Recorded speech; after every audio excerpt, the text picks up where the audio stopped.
ओम शांति। आज बाबा के 2 सितंबर 2020 के साकार मधुर महावाक्य है।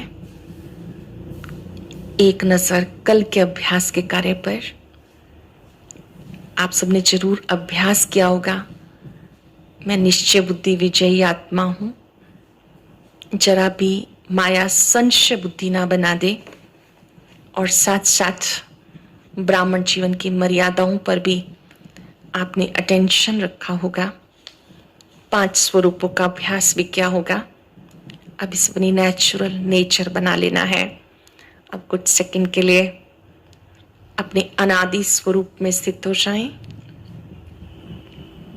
अपना चमकता हुआ ज्योति बिंदु स्वरूप, और वहां से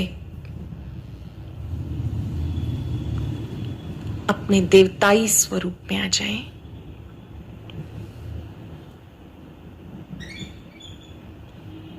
श्री लक्ष्मी नारायण के रूप में, फिर अपने पूज्य स्वरूप में,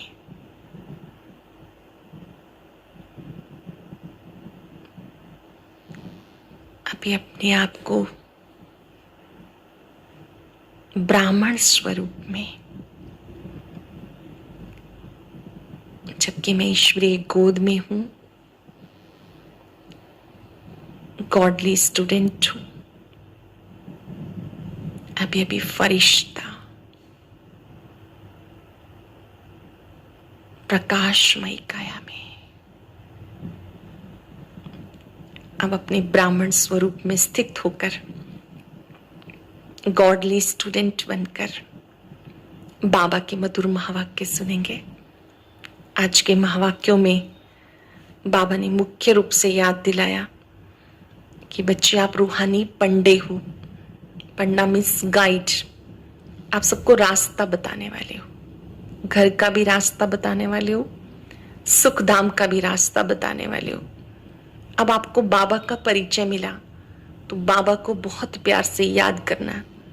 बाबा ने कहा छुट्टी लेकर भी बाबा को याद करो। किसी दिन प्लान बनाओ, आज 2 घंटा योग करना है। आज विशेष 3 घंटा बैठकर योग बट्टी करनी है। बाबा ने कहा छुट्टी लेके भी बाबा की याद का अभ्यास करो। जितना जितना आप याद करेंगे, आत्मा पावन बन जाएगी, खुशहाल बन जाएगी। फिर बाबा ने कहा गुण ग्राहक सबसे बनो, लेकिन फॉलो ब्रह्मा बाबा को करो। जो भी मिले उसके अच्छे गुणों को ले लो, लेकिन फॉलो करते समय ब्रह्मा बाबा को सामने रखो। उनका जो परफेक्ट जीवन है वो हमारे लिए बहुत अच्छा एक रोल मॉडल है। बाबा ने किस कर्म को कैसे किया, कैसे बाबा न्यारे भी रहे, प्यारे भी रहे, सबके साथ मिलनसार भी रहे, रमणीक भी रहे, गंभीर भी रहे। तो हर एक से गुण ग्रहण करो, लेकिन फॉलो ब्रह्मा बाबा को करो। अब सुनेंगे एकाग्र होकर। बाबा ने कहा मीठे बच्चे, तुम रूहानी पंडे, रूहानी पंडे अर्थात रूहानी गाइड्स, तुम्हें सबको शांति धाम अर्थात अमरपुरी का रास्ता बताना है। अब हमें वापस घर जाना है। शांति धाम, परम धाम को ही शांति धाम कहते हैं, उसी को ही अमरपुरी कहते हैं। उसका रास्ता बताना है। क्वेश्चन है, तुम बच्चों को कौन सा नशा है, उस नशे के आधार पे कौन से निश्चय के बोल बोलते हो। तुम्हें कौन सा नशा है, उस नशे के आधार पर कौन से निश्चय के बोल बोलते हो। तुम बच्चों को नशा है, हम बाबा को याद कर जन्म जन्मांतर के लिए पवित्र बनते हैं। बाबा की याद से जन्म जन्मांतर के लिए पवित्र बनते हैं। तुम निश्चय से कहते हो भले कितने विघ्न पड़े, लेकिन स्वर्ग की स्थापना जरूर होनी है। कितने भी विघ्न आए, स्थापना का कार्य होना ही है। नई दुनिया की स्थापना, पुरानी दुनिया का विनाश होना ही है। ये बना बनाया ड्रामा है, संशय की कोई बात नहीं। पुरानी दुनिया जानी है, कलयुगी दुनिया जानी है, नई दुनिया आनी ही है। भले उसमें कितने भी विघ्न पड़े, लेकिन वो स्थापना का कार्य होना ही है। स्थापना के कार्य में अगर हम सहयोगी बनते हैं तो हमारा भाग्य है, नहीं बनते तो भी बाबा कहते कार्य तो हो ही जाना है। ओम शांति। रूहानी बच्चों प्रति रूहानी बाप समझा रहे हैं, तुम जानते हो हम आत्मा हैं। इस समय हम रूहानी पंडे हैं, बनते भी हैं, बनाते भी हैं। पंडे बनते भी हैं, फिर हम औरों को भी बनाते हैं। खुद भी हम गाइड बनते हैं, औरों को भी बनाते हैं। ये बातें अच्छी रीति धारण करो। माया का तूफान भुला देता है। रोज सुबह शाम विचार करना चाहिए। ये अमूल्य रतन अमूल्य जीवन के लिए रूहानी बाप से मिलते हैं। ये अमूल्य रतन अमूल्य जीवन के लिए रूहानी बाप से मिलते हैं। तो रूहानी बाप समझाते, बच्चे तुम अब रूहानी पंडे व गाइड हो, मुक्ति धाम का रास्ता बताने के लिए। आप सबके लिए गाइड हो, मुक्ति धाम का रास्ता बताने के लिए। यह सच्ची सच्ची अमर कथा अमरपुरी में जाने की। अमरपुरी में जाने के लिए तुम पवित्र बन रहे हो। ए पवित्र भ्रष्टाचारी आत्मा, अमरपुरी में कैसे जाएगी? मनुष्य अमरनाथ की यात्रा पे जाते हैं। स्वर्ग को भी अमरनाथपुरी कहेंगे, स्वर्ग को भी अमरनाथपुरी कहेंगे। अकेला अमरनाथ थोड़ी होता है। तुम सब आत्माएं अमरपुरी में जा रही हो। वो है आत्माओं की अमरपुरी, परम धाम। फिर अमरपुरी में आते हो शरीर के साथ। दो अमरपुरी हैं। परम धाम में जाते हैं बिना शरीर के, सतयुग में आते हैं शरीर के साथ। बाबा ने कहा तुम आत्माएं अमरपुरी में जा रही हो। वो है आत्माओं की अमरपुरी, परम धाम। फिर अमरपुरी में आते हैं शरीर के साथ। वहां कौन ले जाता है? परम पिता परमात्मा सब आत्माओं को ले जाते हैं। उसे अमरपुरी भी कह सकते हैं, लेकिन राइट नाम शांति धाम है। वहां सबको जाना ही है। शांति धाम में सबको जाना ही है। ड्रामा की भावी टाले नहीं टले। ये अच्छी रीति बुद्धि में धारण करो। पहले पहले अपने को आत्मा समझो। सबसे पहला अभ्यास, इस देह में विराजमान भ्रिकुटी कक्ष में मैं ज्योति बिंदु आत्मा हूं। शरीर में होते भी अपने सत्य स्वरूप को देखेंगे, अनुभव करेंगे तीसरे नेत्र से। परम पिता परमात्मा भी आत्मा है, सिर्फ उन्हें परम पिता परमात्मा कहते हैं। वो हमें समझा रहे हैं। वही ज्ञान सागर हैं, पवित्रता के सागर हैं। बाबा किस चीज के सागर हैं? ज्ञान सागर, पवित्रता के सागर। बच्चों को पवित्र बनाने के लिए श्रीमत देते हैं, माम एकम याद करो तो तुम्हारे जन्म जन्मांतर के पाप कट जाएंगे। बाबा कहते अगर आप मुझे याद करते हो तो आपके जन्म जन्मांतर के पाप कट जाएंगे। याद को ही योग कहा जाता है। तुम तो बच्चे हो ना, बाबा को याद करना है। याद से बेड़ा पार है। इस विषय नगरी से तुम शिव नगरी में जाएंगे। ये विषय विकारों की नगरी है, इससे हम शिव नगरी में जाएंगे, फिर विष्णुपुरी में आएंगे। शिव नगरी परम धाम, वहां से फिर हम आएंगे विष्णुपुरी सतयुग में। सरल शब्दों में अभी हम ये ज्ञान योग का अध्ययन कर रहे हैं, बाबा से सुन रहे हैं, पढ़ रहे हैं, धारण कर रहे हैं। करते करते हम पहले अपने घर जाएंगे परम धाम, पुरानी देह यहीं छोड़ देंगे, क्योंकि आत्मा संस्कार लेके जाएगी। फिर नई दुनिया में आ जाएंगे, विष्णुपुरी में आ जाएंगे। हम पढ़ते ही हैं वहां के लिए, यहाँ के लिए नहीं। यहाँ जो राजाएं बनते हैं वो धन दान करने से बनते हैं। यहाँ जो राजाएं बनते हैं वो स्थूल धन दान पुण्य से बनते हैं। कई हैं जो गरीबों की बहुत संभाल करते हैं। कोई हॉस्पिटल, धर्मशालाएं आदि बनाते हैं, कोई धन दान करते हैं। जैसे सिंध में मूलचंद था, गरीबों के पास जाके दान करते थे। काका मूलचंद लौकिक में जो दादा लेखराज हैं उनके चाचा थे।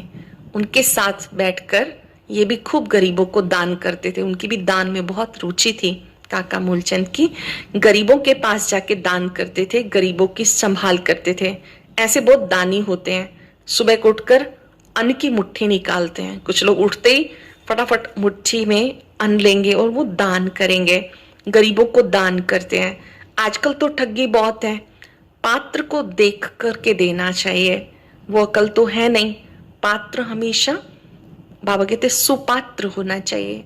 दान करना है तो पात्र देख के करो कि उसका सदुपयोग होना चाहिए। वह अकल तो भी नहीं है। बाहर में जो भीख मांगने वाले बैठे रहते उनको देना, वो कोई दान नहीं है, उनका तो वो धंधा हो जाता है। अगर आपने किसी को दिया, उसने जाके शराब पी ली, बाबा कहते फिर वो पुण्य तो बना ही नहीं। गरीबों को दान करने वाले अच्छा पद पाते हैं। अब तुम सब हो रूहानी पंडे। इसमें बहुत समझ चाहिए कि धन भी एक शक्ति है। अगर हम किसी सुपात्र को देते हैं जो उसका सही प्रयोग करेगा तो पुण्य होगा। अगर उसने जाके शराब आदि पी ली, कोई विकर्म किया, तो देने वाले पे भी पाप हो जाता है। तुम प्रदर्शनी व म्यूजियम खोलते हो तो ऐसा नाम लिखो जो सिद्ध हो जाए, गाइड टू हेवन या नई विश्व की राजधानी के गाइड्स। परंतु मनुष्य कुछ भी समझते नहीं। यह कांटों का जंगल, स्वर्ग है फूलों का बगीचा जहां देवी देवताएं रहते हैं। स्वर्ग क्या है? फूलों का बगीचा, सब देवी देवताएं रहते हैं। तुम बच्चों को नशा रहना चाहिए, बाबा को याद कर जन्म जन्मांतर के लिए पवित्र बनते हैं। जानते हो भले कितने भी विघ्न पड़े, स्वर्ग की स्थापना होनी है, नई दुनिया की स्थापना, पुरानी दुनिया का विनाश होना ही है। ये बना बनाया ड्रामा है, संशय की बात नहीं, जरा भी संशय नहीं आना चाहिए। ये तो सब कहते पतित पावन, अंग्रेजी में कहते हैं आके लिबरेट करो दुख से। दुख है ही 5 विकारों से, वो है वाइसलेस वर्ल्ड, सुख धाम। सत्युगी दुनिया क्या है? निर्विकारी दुनिया, सुखधाम। अब तुम बच्चों को जाना है स्वर्ग में। मनुष्य समझते स्वर्ग ऊपर में है, उनको पता नहीं कि मुक्ति धाम ऊपर है। जीवन मुक्ति में यहां ही आना है। परम धाम को मुक्ति धाम कहते हैं। आत्मा मुक्त अवस्था में है, देह से भी मुक्त। फिर सत्युगी दुनिया में है, जीवन भी है, लेकिन आत्मा मुक्त अवस्था में होती है, कोई बंधन नहीं, वो है जीवन मुक्ति। अब बाबा तुम्हें समझाते, अच्छी रीति धारण कर, नॉलेज का मंथन करना है। स्टूडेंट भी घर में ये ख्याल करते रहते हैं, ये पेपर भर के देना है, आज ये करना है। तुम बच्चों को अपने कल्याण के लिए आत्मा को सतो प्रधान बनाना है। जो अच्छे विद्यार्थी होते हैं, स्कूल में पढ़ने के बाद घर में आके स्वाध्याय भी करते हैं, उनको लगन रहती है आज हमें ये होमवर्क मिला है, करना है। बाबा कहते हैं आपको भी इस पढ़ाई की बहुत लगन रहनी चाहिए। हमें स्वयं को सतो प्रधान बनना है, पवित्र बन मुक्ति धाम में जाना है। और नॉलेज से देवता बनते हैं। आत्मा कहती है मनुष्य से बैरिस्टर बनते हैं, हम आत्मा मनुष्य से गवर्नर बनते हैं। आत्मा बनती शरीर के साथ, शरीर खत्म हो जाता फिर नए सिर पढ़ना पड़ता। आत्मा ही पुरुषार्थ करती है विश्व का मालिक बनने के लिए। बाबा कहते पक्का याद करो मैं आत्मा हूं। देवताओं को ऐसा नहीं कहना पड़ता, याद नहीं करना पड़ता।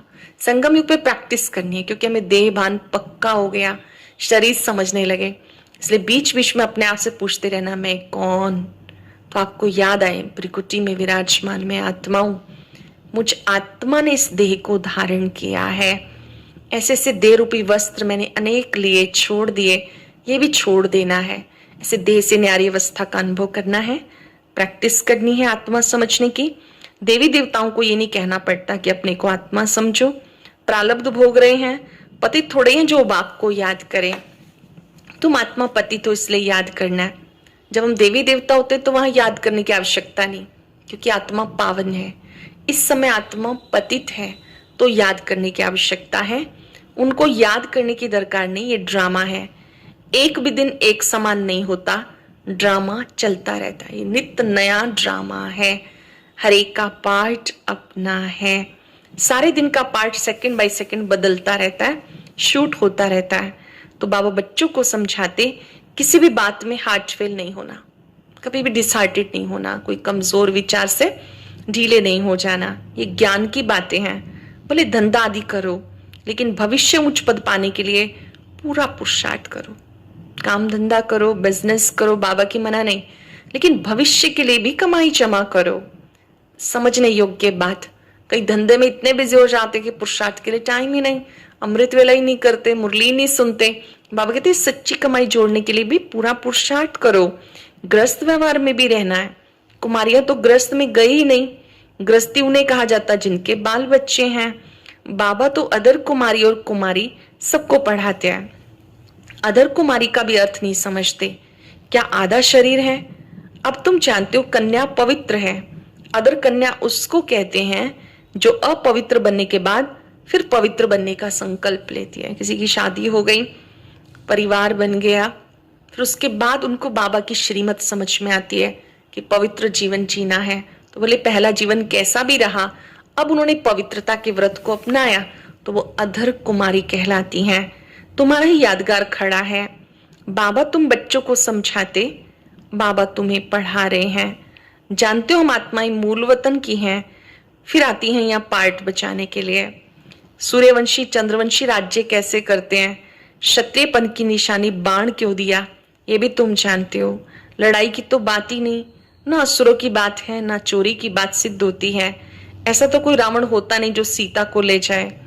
बाबा समझाते हैं इसका अर्थ क्या है। आत्मा रूपी सीता जब 5 विकारों के वशीभूत हो जाती है तो कहते राम की सीता चोरी हो गई। बाबा कहते बातें समझने की हैं कि हम आत्मा ही सीता हैं जो विकारों के वशीभूत हो गई। शिव बाबा राम हमें इस रावण की जेल से छुड़ाने आए हैं। सचमुच इन विकारों ने हमें अपने पाश में बांध लिया है और बाबा की याद से हम विकारों से मुक्त हो जाते हैं। बाबा ने कहा मीठे मीठे बच्चे, अब तुम जानते हो हम हेवन के मुक्ति जीवन मुक्ति के पंडे हैं। वो हैं जिस्मानी पंडे, हम रूहानी पंडे हैं। वो कलयुगी ब्राह्मण हैं, पुरुषोत्तम बनने के लिए पढ़ रहे हो।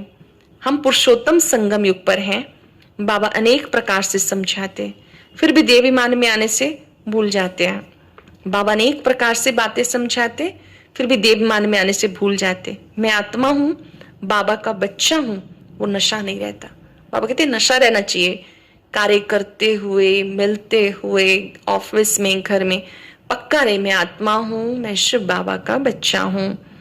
जितना याद करते रहेंगे क्या फायदा होगा, ये अभ्यास जितना करेंगे क्या फायदा होगा, देह अभिमान टूटता जाएगा। अपनी संभाल करते रहो।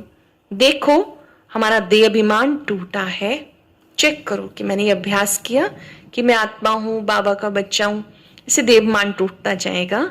अब हम जा रहे हैं, विश्व का मालिक बनेंगे। हमारा पार्टी हीरो हीरोइन का है। हीरो हीरोइन नाम तब पड़ता जब कोई विजय पाते हैं। तुम विजय पाते हो तब तुम्हारा हीरो हीरोइन का नाम पड़ता। इस समय इनसे पहले नहीं था। हारने वाले को हीरो हीरोइन नहीं कहेंगे। तुम बच्चे जानते हो हम अभी जाकर हीरो हीरोइन बनते हैं। तुम्हारा पार्ट ऊंचते ऊंच है। इस समय बाबा का बनते हैं तो मुख्य पार्टधारी बन जाते हैं। कौड़ी और हीरे का तो बहुत फर्क है। भले कोई कितने भी लखपति करोड़पति हो, तुम जानते हो सब विनाश हो जाएगा। किसी के पास कितना ही धन सामग्री क्यों ना हो, सब नष्ट हो जाएगा। तुम आत्मा ही धनवान बनती जाती हो, बाकी सब दिवाले में जा रहे हैं। ये सब बातें धारण करनी है, निश्चय में ही रहना है। कैसे रहना है, निश्चय बुद्धि होकर के रहना है। यहां नशा चढ़ता है, बाहर जाने से नशा उतर जाता, यहाँ की बातें यहाँ रह जाती। बाबा कहते बुद्धि में रहे कि बाबा हमें पढ़ा रहे हैं। जिस पढ़ाई से हम मनुष्य से देवता बनेंगे इसमें कोई तकलीफ नहीं।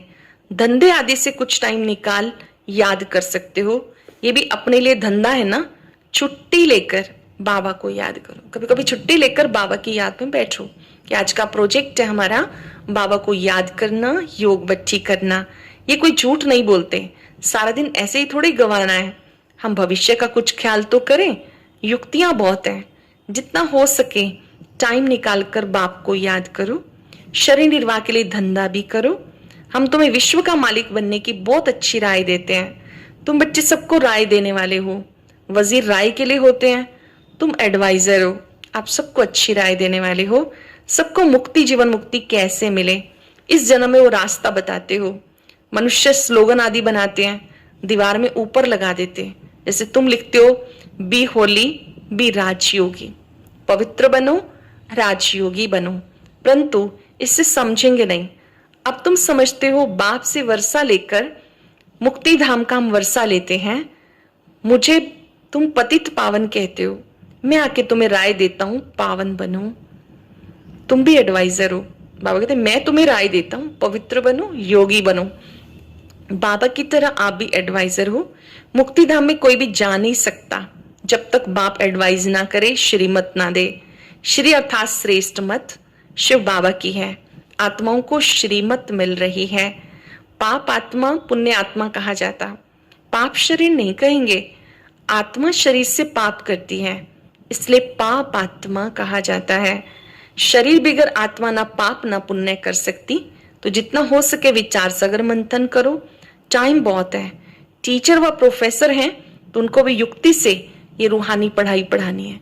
कोई प्रोफेशन से टीचर हैं, बाबा कहते हैं कि जो भी टीचर्स हैं, प्रोफेसर्स हैं, यूनिवर्सिटी में लेक्चरर हैं, उनको तरीके से ये रूहानी पढ़ाई भी सबको पढ़ानी है जो भविष्य में काम आने वाली है, जिसमें सबका कल्याण हो। बाकी उस जिस्मानी पढ़ाई से क्या होगा, हम ये पढ़ाते हैं, बाकी थोड़े दिन है, विनाश सामने खड़ा है, अंदर उछल आती रहेगी, कैसे मनुष्यों को रास्ता बताएं। एक बच्ची को पेपर मिला था, गीता के भगवान की बात पूछी गई, उसने लिख दिया गीता का भगवान शिव है, उससे नापास कर दिया। समझती थी हम तो बाबा की महिमा लिख रही हूं, गीता का भगवान शिव है, वो ज्ञान सागर है, प्रेम का सागर है, श्री कृष्ण की आत्मा ज्ञान पा रही है, ये लिखा तो फेल हो गई। माँ बाप को कहा कि मैं ये नहीं पढ़ूंगी, अब इस रूहानी पढ़ाई में लग जाऊंगी। बच्ची बड़ी फर्स्ट क्लास है, पहले भी कहती थी मैं ऐसा लिखूंगी, नापास हो जाऊंगी, परंतु सच तो लिखना है ना, आगे चलकर समझेंगे। बरोबर इस बच्ची ने लिखा, वो सत्य है। जब प्रभाव निकलेगा प्रदर्शनी अथवा म्यूजियम में तो उनको बुलाएंगे तो पता चलेगा और बुद्धि में आएगा कि ये तो राइट है। बाबा उदाहरण दे रहे हैं, इस यज्ञ में जब शुरू में प्रारंभिक काल था तो आज जो हमारी सीनियर सिस्टर्स हैं उस समय तो बहुत छोटे बच्चे के रूप में थे। तो जब उन्होंने बाबा की बात सुनी कि बाबा गीता ज्ञान दाता, ज्ञान सागर, प्रेम सागर है, तो उन दोनों, उनका अध्ययन काल चल रहा था, तो स्कूल में उन्होंने गीता का भगवान कौन, ये क्वेश्चन आया तो बाबा के बारे में लिखा। तो टीचर को तो पता ही नहीं था, उसने तो फेल करना ही था। तो बाबा ने कहा कि क्योंकि उनको सत्य का पता नहीं था, उन्होंने उस बच्ची को फेल कर दिया, लेकिन उस बच्चे ने तो बाबा की महिमा को लिखा, आगे चल कर के समझ जाएंगे। बाबा ने कहा विचार करना चाहिए, ढेर के ढेर मनुष्य आते हैं, विचार करना, ऐसा क्या करें जो मनुष्य समझ जाएं। ये नई बात है, कोई ना कोई जरूर समझेंगे जो यहाँ के होंगे। तुम सबको रूहानी रास्ता बताते हो, बेचारे कितने दुखी हैं, उन सबके दुख दूर करें।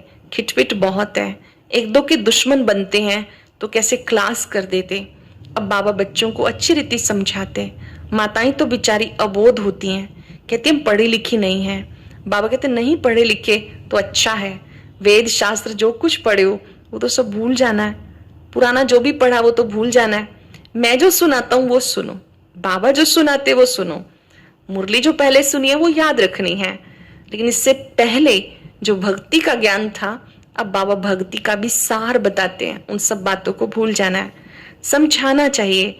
सदगति निराकार परमात्मा के बिना कोई कर नहीं सकता। मनुष्य में ज्ञान ही नहीं तो वो सदगति कैसे कर सकते हैं। सदगति दाता ज्ञान सागर एक है। मनुष्य ऐसा थोड़े ही कहेंगे, जो यहाँ के होंगे वो समझने की कोशिश करेंगे कि सदगति दाता एक, ज्ञान सागर एक। एक भी कोई बड़ा आदमी निकल पड़े तो आवाज होगा। गाय ने तुलसीदास गरीब की कोई ना सुने बात। सर्विस की युक्तियां बाबा बताते, बच्चों को अमल में लानी है, बच्चों को समझकर औरों को समझानी है ये बातें। अच्छा, मीठे मीठे सिक्के लदे बच्चों प्रति माता पिता बाप दादा का याद प्यार, गुड मॉर्निंग। रूहानी बाप की रूहानी बच्चों को नमस्ते, रूहानी बच्चों की रूहानी बाप दादा को नमस्ते, गुड मॉर्निंग। शुक्रिया बाबा, शुक्रिया। सार है, धंधादि करते भविष्य उच्च पद पाने के लिए याद में रहने का पूरा पुरुषार्थ करना है। ये ड्रामा सेकंड बाय सेकंड बदलता रहता है, इसलिए कभी कोई सीन देख के हार्ट फेल नहीं होना। हर दृश्य को साक्षी होकर देखना है, हार्ट फेल नहीं होना, दिल शिकस्त नहीं होना। रूहानी पढ़ाई पढ़कर दूसरों को पढ़ानी है, सबका कल्याण करना है। रूहानी पढ़ाई पढ़कर दूसरों को पढ़ानी है, सबका कल्याण करना है। अंदर उछल आती रहे, कैसे सबको पावन बनने की एडवाइस दें और घर का रास्ता बताएं। बहुत सुंदर वरदान। डबल सेवा द्वारा अलौकिक शक्ति का साक्षात्कार कराने वाले विश्व सेवाधारी भव। डबल सेवा द्वारा अलौकिक शक्ति का साक्षात्कार कराने वाले विश्व सेवाधारी भव। जैसे बाप का स्वरूप है विश्व सेवक, आप भी बाप समान विश्व सेवाधारी हो। शरीर द्वारा स्थूल सेवा करते हुए मनसा से विश्व परिवर्तन की सेवा पे तत्पर रहो। एक समय पर तन और मन से इकट्ठी सेवा हो। तन से भी सेवा, मन से भी सेवा। जो मनसा और कर्मणा दोनों साथ साथ करते हैं उनसे देखने वालों को अनुभव व साक्षात्कार हो जाता है। ये कोई अलौकिक शक्ति है। इसलिए इस अभ्यास को निरंतर नेचुरल बनाओ। दोनों ही सेवाएं करनी है, इस अभ्यास को नेचुरल नेचर बनाओ। मनसा सेवा के लिए विशेष एकाग्रता का अभ्यास बढ़ाओ। मन से सेवा करने के लिए मन की एकाग्रता को बढ़ाओ। तन से सेवा करते भी मन से शुभ भावनाएं रखो। स्लोगन है, सर्व के प्रति गुण ग्राहक बनो, फॉलो ब्रह्मा बाप को करो। सर्व के प्रति गुण ग्राहक बनो, लेकिन फॉलो ब्रह्मा बाप को करो। आज अभ्यास करेंगे, मैं रूहानी गाइड हूं। ओम शांति। आज की अव्यक्त मुरली जरूर सुने। उसके लिए ऊपर दिए गए बॉक्स को टच करें।